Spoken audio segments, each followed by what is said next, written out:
What is your current relationship with your ex? Do you still love them? After we break up, I am... Oh, sorry. If we break up... Don't worry. I'm the same. I had the same thought. You would have lots of talks of, hey, do you want to get married? And the other person's like, yeah, sure. Hey, do you want to get married? Yeah, sure.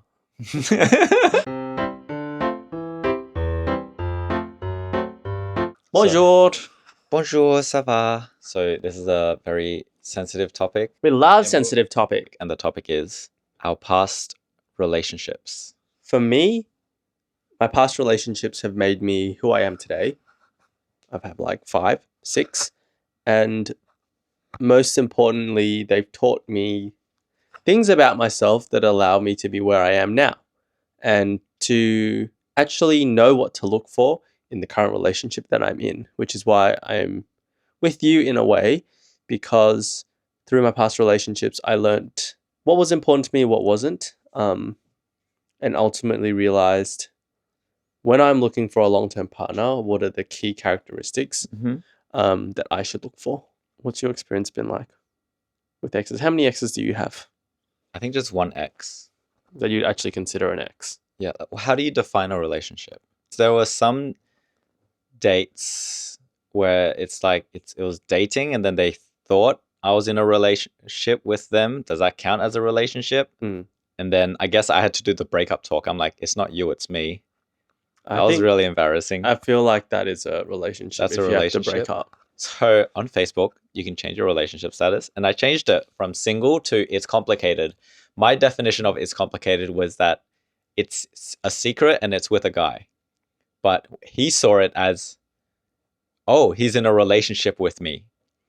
Man, these were the days. These were the days. Oh. So how many relationships have you been in then, if we count that one? Oh, if we count that one, then like 3, including you. 3? Oh, including me. Okay. I was like, maths isn't adding up. I think your math isn't adding up. So why we're very open with talking to each other about our exes. I think a big part of it was we were kind of talking with each other as friends about our relationship situations before we even got together. So naturally, we already had a kind of dialogue going about this topic. But even now, there are some things that I realize that you still don't know about my past exes, and I don't think about it, so I don't necessarily bring it up. It's not like I'm hiding it from you. If you ask me about it, we talk about it. But there are some things I don't feel like the need to discuss specifically. We're very open online with what we discuss in our relationships. To be honest, there aren't that many people who put themselves online as frankly as we do. So actually, we cop a lot of slack. There's like a group of people who are like, you're talking about your exes, you're going to break up. Like even when we discuss ideas like being open to a throuple, right? People are like, oh, if you guys are thinking about that, that's like the end of your relationship. Our ability to communicate about all these things openly and have these discussions between us on topics that people don't usually talk about is what actually draws us together. And from my perspective, is like the strength of our relationship. I never feel like I'm going to be blindsided by you because everything is like out in the open. And from that perspective, it's like very easy to date you. That's why, like, yes, we have fights and everything, but I still think you're very easy to date. Interesting. I think, the key takeaway is that we're never scared to talk to each other about literally anything. Yes. We don't ever feel like, oh, no, this is hush. I can't talk about it with each other because we trust each other so much. Yes. And we talk about literally everything with each other that there is nothing hidden. We know each other so well as a person. Yes. That we're like half the same person at this point. And that helps us also, like, if something happens, so like at a friend's event, your ex came up to you and talked to you and that stressed you out a lot. Yes. And I knew exactly how much that would stress you out. Yes. Right. And I could support you. Whereas I can see in another relationship, if I was like, oh, an ex talked to you, like, oh my goodness, yes, like, very true. You can't talk to your ex without me being that, like, yes, all that you stuff, could have gotten really jealous. Which is not what you needed. You needed correct. someone to like help be your emotional support animal. Yes, that's really true. Yeah. Hey guys, if you're enjoying our content, the best way you can support us is by subscribing. This helps us make better videos for all of you. So in past relationships, I've felt like there wasn't as much openness which led to jealousy, insecurities. When they go out and see that person, I'm not sure what's going on, right? And it's not necessarily that I wanted to feel jealous. It's just like what precipitated as a result of, from my perspective, a lack of communication, which is the complete opposite with you, right? When we have good communication, I feel that, oh, I know exactly what's going on or what the outcome is. And I feel like I'm trying to make you happy and prioritize your happiness as well, right? Rather than just trying to feel like I need to protect myself. Like, you can't go see your ex. Like, we hang out with your ex all the time, right? Totally not because of me, but because of you, because you want to hang out with him. I want to hang out with your ex's current boyfriend, who's my best friend. But we can laugh about it. Yeah. I feel like the communication is actually so high that I actually get exhausted from how much we talk. Yes. But I do 100% agree that it's better than not talking. So I remember at the start of our relationship, we were still checking in on each other, being like, how do you feel about your ex now? How can I support you? yes, Right? 100%. That is, 100% so true. Because even while we were still in the initial stages of the relationship, 1 year, I was still crying randomly about my ex. I think it happened like 4 or 5 times. Yeah. Ow. You say that like we argued a lot and everything, but sometimes I think you forget like that we had a lot of strength in our relationship and there were a lot of good things happening, which is what kept us going. Like, you didn't just stay together, and we didn't stay together just because we wanted to struggle through fights for like 1 year, right? There were a lot of good elements that I think that you might have forgotten, like the checking in on each other, supporting each other, whilst being in a new relationship, but still recognizing that a past relationship is still a past relationship and it's had a significant impact on your life. When I did have those thoughts, which is usually like right after like a fight that we had, which was fairly common at the time, to be honest. All I would remember is the good moments from my old relationship, and I would compare it to the bad moments of this relationship. Yeah. And that's where those thoughts came from. And then it was only, after, like you said, a moment of clarity, it was like, oh wait, once I think about it through, my past relationship with my ex, wasn't as good as I remembered. There's a reason why we broke up. There was a reason why it was terrible for both of us. What you just said is that you maybe hang on to the positive aspects of it and you forget all the negative. Like, when a relationship ends, it has ended for a reason. They don't end for no reason. So whether it's you ending it because you feel something's not right, or the other person has ended it because they feel something's not right, the latter, when someone else ends it, is probably a bit more difficult to process. Like, I've had experience with the former, being the one who ends things. Like, I have opinions on it, but I just feel like I can't speak about it as maybe honestly as you could. I think for me, it's because of my personality, also how I see love and relationships in general. So the reason why that I held on to him for way longer than I should have. Yes. And like, both of us would be happier if I just let go a lot earlier, but I held on, right? For like 5-6 months. What helped the most getting over it is seeing how happy he was with his current partner. Because in the end, what mattered to me is, if you love someone, you want them to be happy. Yeah. Over your own happiness.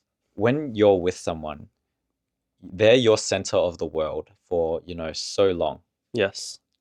You spend so much time getting to know them. Yeah. They affect your behavior. You affect them. You grow together. You change together. Like, an ex, from our perspective, is not something you can just chuck out the window and hope to forget. If you're still struggling with your ex, I think try to reframe all of your thoughts into, your ex doesn't want to be with you and that hurts, right? Which is fine. Yes. But they did it because they thought their life would be happier. If you really like them, if you really love them, and you love them as a person and you want them to be happy, just let them be happy, rather than the selfishness, which is keeping them for yourself. That's how I see love. For me, love is about giving than about receiving. And it can be different from different people. I think that's another reason we get along and we have the connection that we do, because I think we have the same definition of love. I think that's what draw you to me. Yes, I saw that was your definition of love, and that's kind of what I wanted. People say sometimes there are givers and takers in life, right? I think we're both quite giving. Like, I remember the first time we went out as friends, I'm always the type to like, I'll pay the bill first, and you're the same. So you actually got really upset at me when I paid the bill for our meal, right? Do you remember this? I think that was our first fight. But like, these are the small little characteristics that actually brought us together. And what you're saying makes complete sense to me, because that's how I see love as well. To be in a relationship takes two people to want to be there. If one person doesn't want to be there and you still want that person to be there, it's going to be very hard. Even if you end up convincing them to stay and they don't actually want to stay, they're just like half-heartedly there because they feel guilty for your sake, right? And that's not a healthy relationship. Like if you told me I don't want to be in this relationship anymore, as much as I would be sad, I'd be like, it's okay. I would rather part ways. And yes, it's going to be a lot of sadness. I'm going to be really upset. But in the long term, I know that it's better for both of us. Yeah. No. Yeah, and I'm exactly the same in that I think we talked about this like at the very early stages of the relationship because it wasn't super smooth. It's if you're happier without me, Yes. if you think your life is, more toxic with me, it's not great, and you're happier literally being single, then I want you to just break up and leave me. Do not feel guilty. Yeah. Do not stay just because, but do it because you're truly happy. Because that's what love is to us. Yeah. And I think one thing that you've changed my mind and perspective on is that like, traditionally society as a whole projects this image that a long relationship is a good relationship, right? If you're with someone for 25 years, that's amazing. Woo, yeah, right? But what I'm starting to realize is that is not necessarily true. And maybe it comes from, it's based in Western culture. The idea is like, for as long as you both shall live, getting married, right? But people change, right? And sometimes you go with people and partners can grow together and be together for a long time. But I don't think it should be frowned upon, or they like people cop way too much slack for breakups, right? If you break up after 30 years of marriage, it's usually perceived as a bad thing. It shouldn't be. If two people are breaking up because they realize they're going to be happier apart, like why are we frowning upon that? Or like you feel like you need to be in a relationship or you're not a successful person or something like that. I think a lot of people force themselves to be in a relationship because that's what everyone else is doing. Yeah. I am very fully 100% supportive of people that are single and they don't want to be in a relationship because they're just happy being by themselves. I think I've told you this many times that after we break up, if we break up. Don't worry. I'm the same. I had the same thought. If we were ever to break up, I would actually never. I don't think there's a universe where I would date again because our relationship is literally, as far as I know, the best relationship that I'm ever gonna have. This level of communication is like absurd that we have. It is. We have so much communication that if it doesn't work out, that just means I do not want to be with anyone, and I think I'm happily being single. Yeah. Like that means, I've tried having a relationship with the best person I could ever have it with, and that didn't work out. That just means that I'm the type who is happily being single and doesn't, necessarily require a relationship. Yeah. I think I've been in so many relationships and back to back, I've also reached a similar conclusion. Like if we were to break up, for me at least, I would take a break for quite a while. And like being with you has made me way more acutely aware of what is important to me in a relationship. Like very, very, very acutely aware. I would be like so picky, and I think it'd be very, very difficult to find someone else that I would date. Aww. Yeah. Good job, bro. Why are you shaking my hand?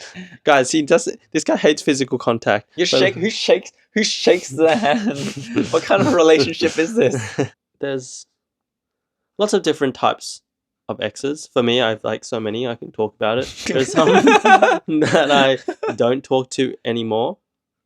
There's like some which I'm like I can still talk to them, acquaintances, and then I've got one which I'm like I would just call him up, video him and go, "What's up, bitch? What are you doing?" I don't think any is right or wrong, and this is where maybe a discussion often happens when you get into a new relationship, are you still allowed to talk to your exes? Some people are comfortable with it, some people aren't. And I think that's actually a determining factor for me in whether I can date someone or not. That is I like true. it when people, maybe it's because when you talk to your exes, it forces a level of openness in your current relationship, like what's going on, and you need to be acutely aware of like feelings, emotions. Is there still something there, right? So maybe I like people who still talk with their exes because it intentionally makes you a certain type I of think person. what it shows for us is that there's a level of emotional maturity and EQ that you can reconcile the feelings in your heart, whether it's like being cheated on, whether it's, you know, the heartbreak of breaking up. It's reconciling with those emotions and being aware of it and understanding it to the point that you can say, that you can still be friends with someone that, like, you know, quote, ruined your life, right? I think actually that's one of the characteristics I look for in a partner now, like ability to break up well, which is, this is like the stupidest criteria ever, because like people are going to think I'm crazy that I'm considering how would they break up before I've even gotten with them. But for me, like an ability to have like an emotionally mature conversation at the end of something that is such a big part of your life shows so much about the person's qualities, behaviors, Their communication skills. Yes, exactly. Which is a really good indicator of if a relationship will actually even work out. Yes. Because like if they can't have an honest conversation about the things that they're unhappy with in a relationship, that's a really good indicator that your relationship's not going to work out. So this is all very subjective to us. There are some relationships where people just don't really talk about issues, but it works for them. So I think it's about take from your past relationships, learn from them, and know what to look for in your next relationship, what you look for. I think communication is not necessarily the reason that a lot of relationships fail or lack of. It's like a mismatch of expectations and an inability to reconcile them. It's like we have friends who are like, okay, I'm going to go hook up with this guy. My partner kind of knows about it, but doesn't know about it. Like, don't ask, don't tell, right? And if that's one side and the other partner's like, no, I want you can go, but like, make sure you ask me beforehand, check with me, right? And that's where there's a expectation misalignment. And if you aren't able to talk about it and reconcile it, and like I had one friend who's like, oh, I know my partner's kind of okay with me doing it, but I don't want to ask them because I feel like I'm making them feel bad. And then the other side's like, I'm okay with them doing it so long as they ask me. When they don't ask me, I feel disrespected. Yes. That's like the misalignment, and that's what causes issues. That's such a big mismatch, yes. Yeah, it's not that one isn't necessarily right or wrong. They both make sense kind of, when I speak to them individually, I'm like, this makes complete sense where you're both coming from, but what you need to recognize is you're dating someone and they might not have the same perspective as you do. And that's where you need to do something to reconcile it. Yes. Everyone needs to be on the same page. For example, like even like before the relationship stage, when you're on a first date with someone's like, I want to get married in 2 years, I want to have kids for 3-4 years, and I'm too young for this, I only want kids in 10 years, you already know it's not going to work out. Yeah. Like, yes, you can keep trying, but if that person's goal of having kids in 4 years is really, really high, but yours is 10 years, it's probably not going to work out. Like, that's such a big indicator. Yeah. Another thing that I liked about you was your willingness to support me, even though I didn't want to work a traditional job. That was a big one, because I think a lot of people like expect their partner to have a stable income to bring in an income that's like equivalent to theirs, right? This is where it's like really it's a bit of a funny situation. I've always been a advocate for joint finances, because for me, I want everything that we have to be shared and to feel like a team with my partner, right? But at the same time, I am not working. So how does that work, right? So in some ways, I think I was lucky that whilst I was young, I'd saved more than you. So it's funny, because if I was in the opposite situation where you had more assets than me, I would not be comfortable saying I want joint finances, because I feel like I'm not bringing anything to the table. Yeah. I think in the previous podcast, your mum was like, she doesn't want our partners to be like a bum. Yeah. She wants them to like, be doing something. Yeah. Or like have a job. Yeah.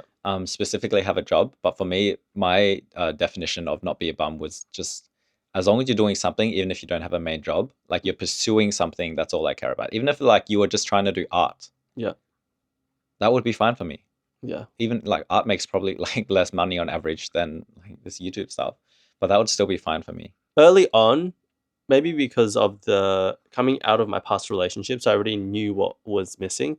Interestingly enough, I think it's changed. Coming out from not the last relationship before this, but the one before. So 2 relationships ago, I thought what I really wanted was like physical contact, more love language based stuff, which I feel I've emotionally developed and matured past, because you're not like a physical contact person. But I still feel like this is a way stronger relationship than any of my past relationships, even though I had way more physical contact in my past ones. So I feel like I've developed and matured past surface level, just like physical needs. And now it's like more emotional maturity, EQ matching, intellectual type relationship, which is the strength of our relationship. I recently kind of read something about this where it's like the love languages are like kind of fake. Yes. Because it doesn't fully cover every single scenario that you're looking for or that shows love. For example, emotional support. Yes. Emotional support is extremely important, like almost absurdly important in a relationship and how you show love. Yeah. But it's not in the love languages. Yes, it's very complex. You can show it in multiple ways. The physical needs are more important, but for us, we don't place as much weight on that. Still some necessity, but for me, it's like the emotional support that you provide me and the feeling of love rather than, oh, he gave me a hug, I feel loved. Yeah. That's way more important to me. I think this is the same thing where it comes to like expectations. And so, for example, some people expect, a week of sex every time. But if the other person's like a month or like less or maybe more. You're talking about frequency, once a week. Frequency, like there's a mismatch. Yes. Right? And that might cause issues for some relationships. And I think this is where it's like in the similar vein where it's right now we both want or kind of expect like a more emotional support and also like intellectual like support from each other or challenging each other intellectually. Yeah. More in that vein rather than the typical stuff that I would have wanted like a few years ago or that you wanted a few years ago. Very true. This might also be because of the fact that we grew like with each other in this relation. Yes, it's only been 2 years, which I consider very short. Yes. But I think we have had an accelerated amount of growth, maybe because, we're running a business together where we've literally lived with each other like since day one. We've done a lot of things together. Yeah. Right? Which a lot of people don't do. Usually they don't move in with each other at day one. They usually wait like 2 years before they move in. Right? Which is fine. That works for some people. Some people are like just a bit stupid. A lot of advice is like never do business with your partner. You're going to fight and break up. Yes, we fight, but we communicate. Yes. And we don't break up because if you communicate... suckers, still together every day, proving you're wrong. I was going to say something, now I forgot. Being together. Something. You're shutting down. I have no idea. The robot shutting down. Whenever he interrupts me, I forget what I'm talking about. Yeah, I know. This is not good. This is like this is ADHD conversation because you cannot remember what you're talking about either. This is why I was like, you definitely have traits of ADHD. Sometimes I like have to act. I'm actively thinking like, I'm trying, right? I look at you. I'm like, he's talking. Okay, just let him talk. Keep nodding. And I'm like, I have no idea what he's talking about, but I need to keep nodding. I do that sometimes. I'm like, oh yeah, I just totally zoned out, but I'm just going to keep nodding. I think you have traits of ADHD. You always say that. So I think how we both healed from our past relationship, even though we took like a year into our relationships to both heal from it, I think I don't think I'm fully healed from mine. I think I'm almost fully healed. I'm not. I still find it awkward whenever we meet up with them, but it's not like still love or anything or want to be together. Yes. Well, really? You find it awkward? I still find it slightly awkward. Do you find it awkward catching up with people generally? Are you trying to say I'm autistic? Like, do you find Yes, I do. Yeah, so maybe it's not about the fact that you're... No, it's definitely he's more awkward because I'm like... Oh, not anymore as much. No. Because like, imagine like you just broke up and you're like seeing him like every like 2 weeks. It's Even like, I'm awkward sometimes when I see him. just because I just feel awkward. It's like there's a lot of people I feel awkward around. Like I'm overthinking the interaction. Okay, I'm not that awkward. Maybe you have autism. Healing from our past relationships, we were definitely each other's like support animal, and we talked through it a lot, right? Yes. And I would hold Peter as he cried about his ex. That was okay. Like that was literally me being like, it's okay to still feel like this over your ex and for you to be upset, but I'm here to support you. Mm. I think, which is very different to some other people. They'd be like, I can't believe you're still hung up on your ex. You don't love me, blah, blah, blah, blah, blah. So imagine I am confessing to you. I'm like, look, I still feel like so sad about my breakup. Yeah. And your first response is, why are you even thinking about that? You're in a relationship with me right now. You're Yes. rejecting me, and I'm trying to ask for emotional support to you. I can't see how that's healthy for a relationship. And what's me rejecting you? What's the next pattern of behavior that's going to generate from you? I will just never open up to you ever again. Exactly. Yes. So you will not be truthful with me. Yeah, because based on how you're actually feeling. Yeah, because you're just gonna reject, like pretend that my emotions aren't there. I remember the first night that I stayed over at yours, like after like my breakup was protracted because my ex was still living with me even though we broke up and everything, and then they finally moved out. But I think you went to sleep early and I was like, I'm really sad, I need support. So I wake you up and I'm like, can you just come sit with me whilst I shower and brush my teeth? Because I'm really sad. And like I don't think you really understood at all what I was going through, but you still did that. I don't remember this at I all. know. But you that's don't wow, that remember. sounds really sweet of me. Oh my god. What, getting up? Oh, I must have been really in love. Yeah. And there wasn't a seat in the shower, so you just stood there whilst I showered and brushed my teeth. I'm like, thanks for being here for me. Yeah. Lucky in a way that we're both going through difficult situations at the same time. But I think our response would have still been the same, even if only one of us was going through, which is to try and emotionally support the person. So, do you want to play a few games? Okay, tell me. Relationship ending questions. Okay, go. Oh, love it. Love it. What is something that you had with your last ex in the relationship that you wish we had? More physical contact. You're not a very huggy, but you don't like physical contact. Like, It's the autism. yeah, okay, I get it. But see, I think what makes the biggest difference is not that you don't like physical contact, it's the fact that I know you don't like physical contact, but you still try and do what you can for me. And like that means so much more to me than you giving me a hug, right? The fact that I know you're trying, it's confusing, right? I know sometimes you will try and give me a hug and that's like really pushing you and you're trying to do that because you know it's important to me. But the fact that you're pushing yourself to do that means way more than the hug that you actually give me. So it's not about the physical contact, but it's the effort that's shown and the effort that it shows that I care. Yeah, exactly. Which love languages doesn't cover. Everyone's just like, oh, physical touch. He doesn't give physical touch. That means you guys are mismatched. No, he puts in effort, right? Yes, I might not get hugs as frequently as I did from my ex, but the effort in actually trying to care and love for me is worth so much more than the actual hug. Yeah, I think in a lot of relationships, the thing that makes it work out is that the fact that two people are putting in effort to make it work. Yes. That's the bigger determinator of whether a relationship works out.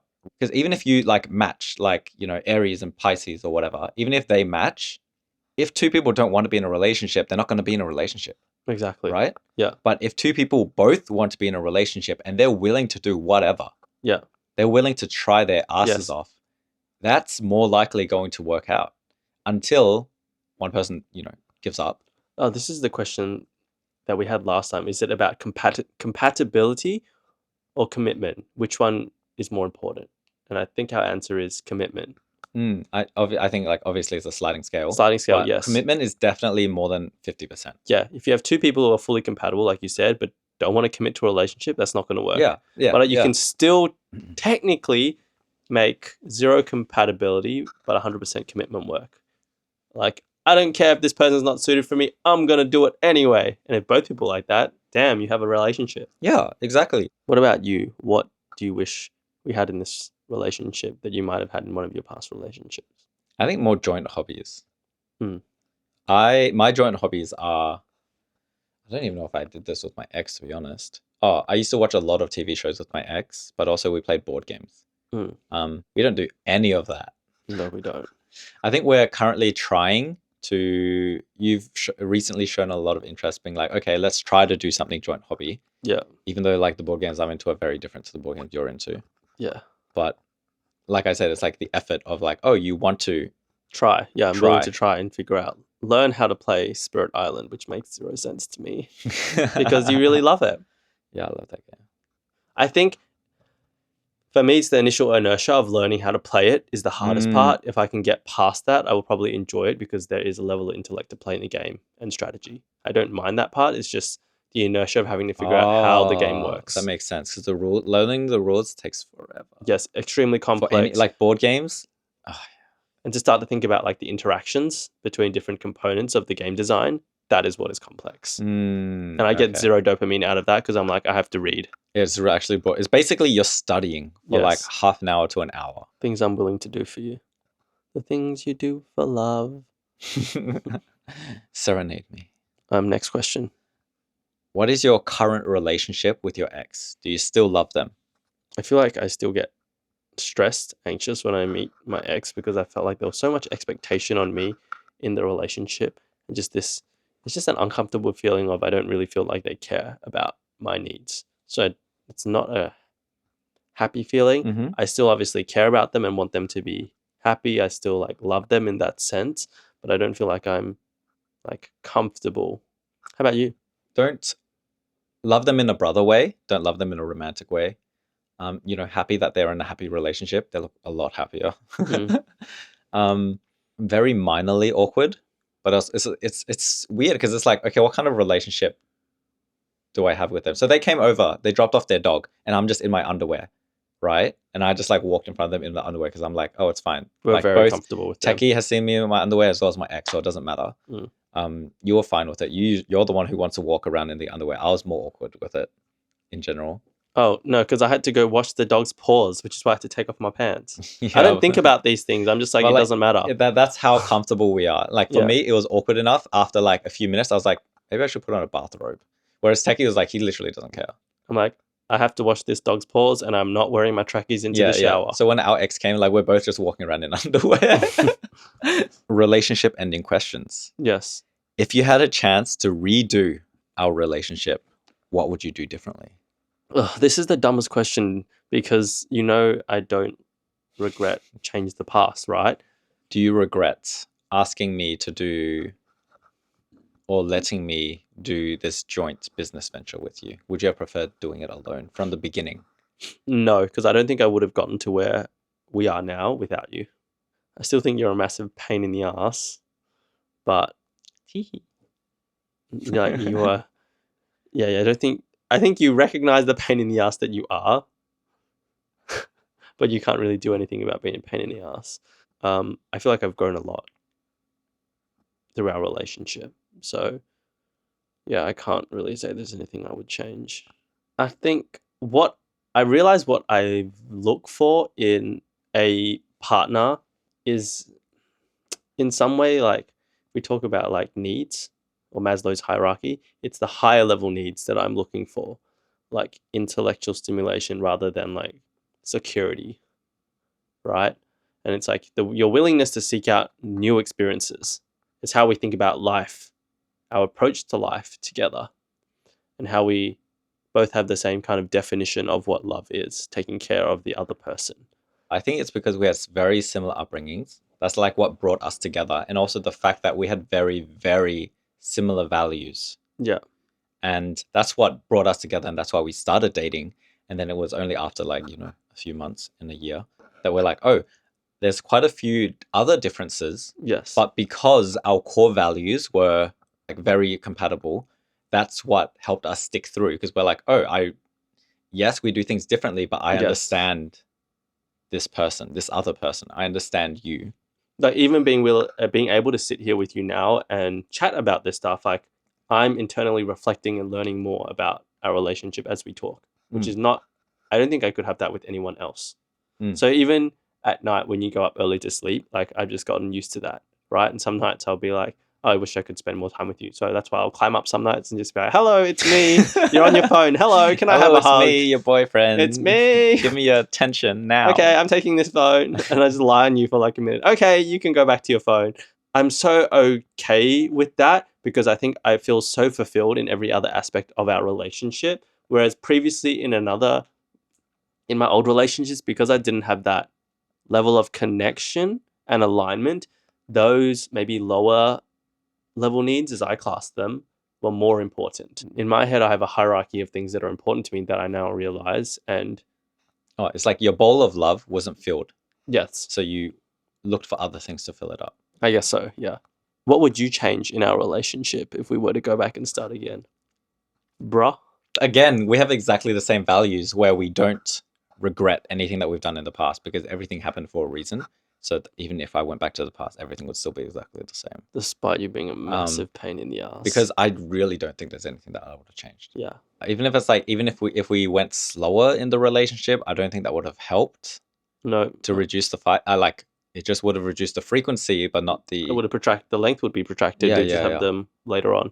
But like I said, the funny thing for me is the relationship still develops constantly, and the more we chat, the more I learn about myself, as well as how I perceive the relationship to be, which is the best part of this relationship for me. Did you ever feel that your ex was the one? And how does that feeling compare to how you feel about us now? Okay, so yes, I did feel he was the one. That's why I proposed. And we did get married and we did divorce a year later. And how does that compare with our relationship now? I think what's happened is that my definition of the one has changed in that when I asked him to marry and I thought he was the one, me and him at that point in our relationship is not the same as now. It's like way before now. As in, it wasn't as stable as we are now. Yeah. The reason I asked him was purely, I think, emotional based, and it wasn't very like intellectual or thoughtful. It was more of like, oh, I just feel like asking, hey, do you want to get married? And he was like, yeah. When it was like, a particularly rosy day. Yeah. Even though we had like a lot of like arguments and stuff. Whereas now with you, it's like our relationship is very stable. Yeah. In terms of like the definition, I don't see how you're not the one, as in like the one. I've been waiting to hear this my whole life. You're definitely the one in terms of like communication skills, or like literally, I consider you the best relationship I've had. And I think, is it the same for you? Yeah, definitely. Agreed. But also, I just do not. I know I joke about it a lot, but I don't place such a great emphasis on getting married anymore. I don't see the need to do it, maybe at some stage, but it's just like, I'm happy in this relationship with you. I don't think getting married would necessarily change anything, which for some people might be what they need, because it's like, now you have an extra layer that might push you to try to make the relationship work a bit harder. Yeah. I didn't feel like there would be anyone else out there trying to make the relationship work with me as hard as you would be. So that's why I'm like, okay, like what's marriage going to add? Literally nothing. Like we have to buy a ring and all that boring stuff. Hey, I want a ring. I already have a ring. Can you get me a ring? Can. He's going to get me a ring, guys. I bet you it's going to be like a plastic ring from the $2 shop. No, it'll be a lollipop ring. The one where it's like... Yeah. I'll use that to propose to you at a club. No, please. If you propose at a club, I'll be like, no, put it away. Put it away. That's where Peter proposed, at a club. No, I got proposed by at the club. Yeah, I didn't do the proposal at the club, no. The proposal I'm a very demure. I did love story, and it was a surprise at a birthday event. Actually, like, if you proposed to me, I was like, I would prefer it to be like a private affair where we talk. So the proposal is more of a... So the surprise proposal is more of a, I showed you the ring and I'm letting everyone else know. The agreement is actually made like months before. It's not like a true surprise. Does that make sense? Sure, kind of. Like, you would have lots of talks of, hey, do you want to get married? And the other person's like, yeah, sure. Hey, do you want to get married? Yeah, sure. Nothing's going to happen. And then once both people agree, it's like, okay, then you're like, okay, now I need to find a ring to do a surprise proposal to make. Cool story, bro. Cool story, bro. All right. All right. Bye. Bye. Thanks for watching until the end of the video. We hope you guys enjoyed it. If there's anything you guys want us to discuss, please leave it in the comments below. See you next time.